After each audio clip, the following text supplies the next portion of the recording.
mets de l'argent de côté, mais tu ne sais pas trop pourquoi. Tu as un seul compte où tu balances tout sans réfléchir. Et reste bien jusqu'à la fin de la vidéo car cela peut changer toute ta façon d'épargner ton argent. Mais attention, dans cette vidéo, on ne va pas parler ici de juste mettre de l'argent de côté, mais d'une stratégie simple et efficace à adapter à ton profil d'investisseur, à ton profil d'épargnant. Tu vas découvrir comment épargner sans te culpabiliser et même épargner pour l'avenir de tes enfants ou encore préparer ta retraite. Oui, tout ça avec 5 comptes d'épargne bien pensés. Je sais que ça peut paraître beaucoup, mais tu verras que la méthode est simple et bien pensée et tu peux débuter même si tu n'as pas encore de gros revenus. Et surtout, ça va te permettre d'y voir plus clair, d'être plus serein et de ne plus subir ton argent. Alors j'espère que tu es prêt à reprendre le contrôle de tes finances et à arrêter de subir au moindre imprévu. Bonjour les amis et bienvenue sur cette nouvelle vidéo. Pour ceux qui ne me connaissent pas, je suis Gaël et dans la vie je suis contrôleur de gestion et j'aide aussi les particuliers à reprendre le contrôle de leurs finances pour leur permettre de vraiment passer des nuits paisibles, passer d'un stade de je contrôle plus rien, je suis une vraie passoire, au stade de je maîtrise mes finances, je prépare mon avenir, je suis serein et j'arrive à épargner facilement. C'est tout ce qu'on apprend sur cette chaîne, à épargner, investir son argent et reprendre le contrôle de ses finances. Et pour tous ceux qui sont prêts à aller plus loin et à suivre mon accompagnement personnalisé, je vous laisse le lien dans la description de la vidéo et n'hésitez pas aussi à aller voir tous les outils de gestion de budget que j'ai à vous offrir. Tous les liens sont dans la description de la vidéo. Passons tout de suite au sujet principal de la vidéo, les 5 comptes épargne qui peuvent changer ta vie financière. On a souvent l'habitude d'un seul compte épargne. On y met un peu ce qui reste à la fin du mois sans se poser trop de questions. C'est souvent le quotidien de beaucoup d'épargnants. Ils vivent de leur salaire et à la fin du mois, s'il reste un peu, on va le mettre en épargne.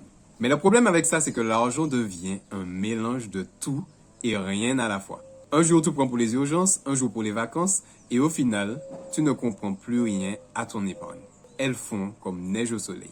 Résultat, tu n'as pas de vision claire et tu as l'impression de ne pas réussir à atteindre tes objectifs. Diviser ton épargne en plusieurs comptes, c'est une technique ultra puissante pour reprendre la main sur tes objectifs financiers. Et ce n'est pas un truc de riche. Peu importe tu gagnes, tu peux commencer à mettre en place cette méthode petit à petit. Cela va te permettre de structurer ton épargne et de voir concrètement à quoi chaque montant épargné est affecté. Concrètement, chaque compte aura un rôle bien précis. Un compte pour les urgences, un compte pour l'épargne des enfants, un pour les projets à moyen terme, un pour les plaisirs et un pour la retraite. Et crois-moi, quand tu sais exactement où va chaque euro et à quoi sert chaque euro, tu vois l'argent différemment. Mais ce n'est pas tout. Quand tu vois ton compte épargne grossir, par exemple, tu vois ton compte vacances grossir petit à petit, tu sens l'odeur des vacances. Et ça te permet vraiment de rester motivé à épargner chaque mois. Tandis que si le montant fait partie d'une grosse masse qui correspond à tout et rien, tu ne vas pas voir correctement, concrètement, à quoi sert cette épargne. Et c'est exactement ce dont on parle dans cette vidéo. Et c'est aussi un moyen d'éviter les frustrations.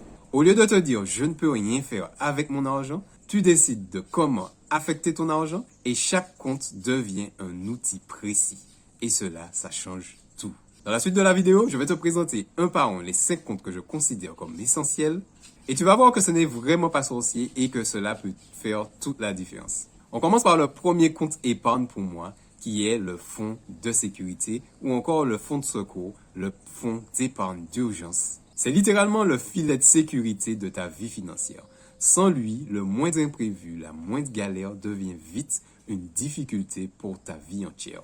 Un stress et une pression qui montera automatiquement. Le fonds de secours, c'est vraiment un compte dédié aux urgences. Par exemple, une voiture qui tombe en panne, un électroménager qui tombe en panne, une facture imprévue chez le dentiste, ce sont des dépenses bien évidemment essentielles pour ta vie. Et sans ce fonds de sécurité, tu te retrouveras vite en difficulté. Sans ce compte, tu risques vraiment parfois de puiser dans ton découvert ou encore d'aller t'endetter afin de pouvoir couvrir cette dépense qui est vite arrivée. L'idéal, c'est de viser au moins 1000 € dans ce compte de sécurité. Cela te permettra au moins de gérer une galère imprévue qui arrive et que tu n'as surtout pas vu venir puisque la vie, bien souvent, nous met face à des imprévus vraiment incroyables. Et surtout à des moments où tu t'y attends le moins. Ce compte doit être accessible immédiatement. Mais attention, il ne doit pas être non plus trop facile d'y toucher, car sinon tu risques d'y piocher à la moindre tentation. Tu peux même te fixer des mini-objectifs avec ce compte.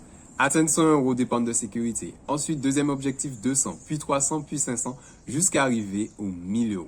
Et, bien sûr, une fois arrivé aux 1000 €, n'oublie pas de te récompenser pour tous ces efforts que tu as mis en place pour ton fonds de sécurité.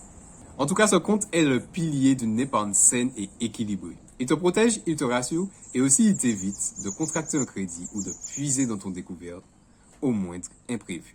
Passons au deuxième compte essentiel dans cette stratégie. L'épargne à moyen terme. C'est celui qui va te permettre de gérer les grosses dépenses imprévues. Celles qui sont prévues dans les 2, 3, voire 5 prochaines années ou 6 prochaines années. Par exemple, la rénovation d'une salle de bain ou encore des travaux de rénovation de toiture ou encore de la peinture de la maison que tu dois refaire. Tous ces travaux qui sont pas essentiels à la minute, qui sont pas urgents à la minute, mais qui sont essentiels pour que tu aies un bon cadre de vie, que tu te sentes bien au quotidien. Ce ne sont pas des urgences, mais ce ne sont pas non plus des projets lointains. Et si tu ne les anticipes pas, avec le temps, elles peuvent devenir des dépenses urgentes et coûteuses, car bien souvent, quand on agit dans l'urgence, on prend les mauvaises décisions, car on est sous le coup de l'émotion. Ce compte, tu vas l'alimenter régulièrement, mais avec un objectif précis. Fixe-toi des objectifs précis à atteindre. Par exemple, si cet objectif de rénover ta salle de bain est de 3000 €, fixe-toi des mini-objectifs pour atteindre, évidemment, cet objectif de 3000 € pour rénover ta salle de bain. La méthode ici est simple. Tu vas prendre le montant de 3000 € et tu vas le diviser par le nombre de mois que tu souhaites économiser pour l'atteindre. Si tu vois qu'en fonction de ton budget, tu peux l'atteindre en un an, essaie de l'atteindre en un an. Si tu vois que tu peux l'atteindre en 2 ans, divise les 3000 € par exemple 24 mois. Ce qui va te permettre de te fixer des mini-objectifs à atteindre chaque mois pour mettre cet argent de côté. Tu peux vraiment mettre dans ce compte un ou plusieurs objectifs à atteindre, bien évidemment, ou encore créer un autre sous-compte pour dédier à une dépense spécifique, par exemple l'achat d'une voiture. À toi d'être créatif à ce niveau, car toi seul est maître de ta gestion financière. Retenez vraiment ce principe. Votre argent, vous le gagnez durement. Et c'est à vous de savoir comment le dépenser. Passons maintenant au troisième compte, l'épargne pour les enfants. On arrive à un compte qui tient à cœur à beaucoup de parents, l'épargne pour les enfants. Ce n'est pas une obligation, mais c'est un compte qui va permettre à tes enfants de bien démarrer dans la vie et aussi leur permettre de faire des études et vraiment éviter ce stress des études, car malgré le fait que beaucoup d'études sont gratuites, cela revient quand même cher de faire des études longues. L'idée ici est de mettre des économies pour les grands projets futurs. Par exemple, passer le permis de conduire, acheter une voiture, louer un appartement, financer des études supérieures, les aider à faire leur premier investissement locatif en ayant un apport. Tout ce petit plus que tu peux leur apporter afin de pouvoir booster le début de leur carrière. Ce qui est top ici, c'est que tu peux ouvrir un compte à leur nom avec toi comme représentant légal. L'argent peut être bloqué jusqu'à leur majorité, mais tu peux y verser régulièrement de l'argent. Le plus important, c'est de verser régulièrement. Même 10 €, même 20 €, même 30 €, même 50 € sur le long terme, sur par exemple 15 ou 18 ans ou 20 ans, cela fait une énorme différence. C'est un vrai geste d'amour, mais c'est aussi une façon de leur montrer que tu gères tes finances correctement. Et cela, ils vont le retenir et pourront commencer leur vie avec des bases financières saines. Des bonnes pratiques qu'ils auront appris en te voyant faire. Car à travers cet acte de vraiment épargner pour ses enfants, c'est aussi leur montrer sur le long terme l'effet cumulé d'épargner des petites sommes au quotidien. Passons maintenant au quatrième compte, le plan épargne retraite, aussi appelé PER.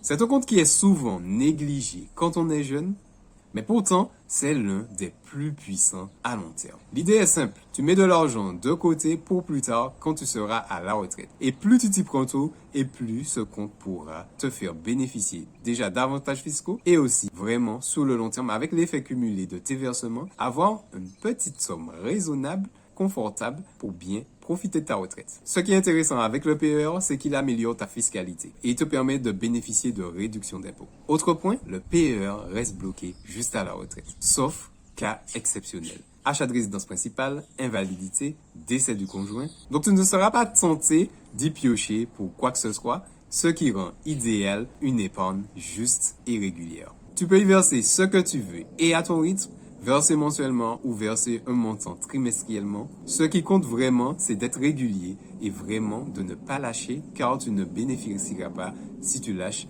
des effets des intérêts composés sur le long terme. Et si tu n'aimes pas trop les comptes bancaires verrouillés comme ça où tu sens que tu ne peux pas retirer l'argent comme tu veux, tu peux bien sûr ouvrir un compte bancaire dédié à ton épargne retraite et verser de l'argent dessus. Mais soyons honnêtes, avec le système français actuel qui est une sorte de Ponzi, on ne sait vraiment pas comment sera notre retraite d'ici 10 ans, 20 ans, 30 ans ou 40 ans pour certains. Donc, autant la préparer dès à présent. On arrive maintenant à un compte très important mais un peu différent. L'épargne plaisir. Parce que oui, bien gérer son argent, ce n'est pas se bloquer ou se priver constamment, c'est aussi profiter des bonnes choses de la vie. L'épargne plaisir, c'est l'épargne qui compte pour te faire profiter des bonnes choses de la vie.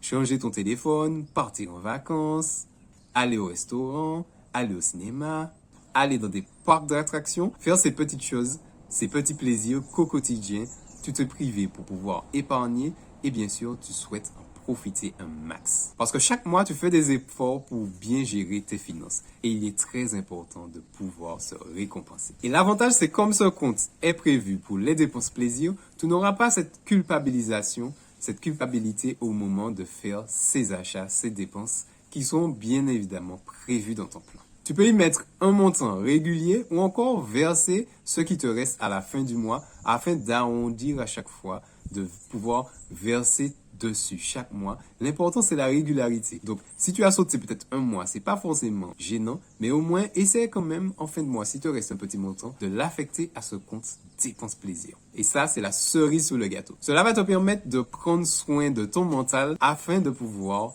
bien gérer tes finances au quotidien. Car le but de la gestion financière, ce n'est pas de subir les choses, c'est au contraire de profiter des bonnes choses de la vie sans avoir tout le stress qui va avec. On retient cette phrase, profiter des bonnes choses de la vie sans avoir le stress qui va avec.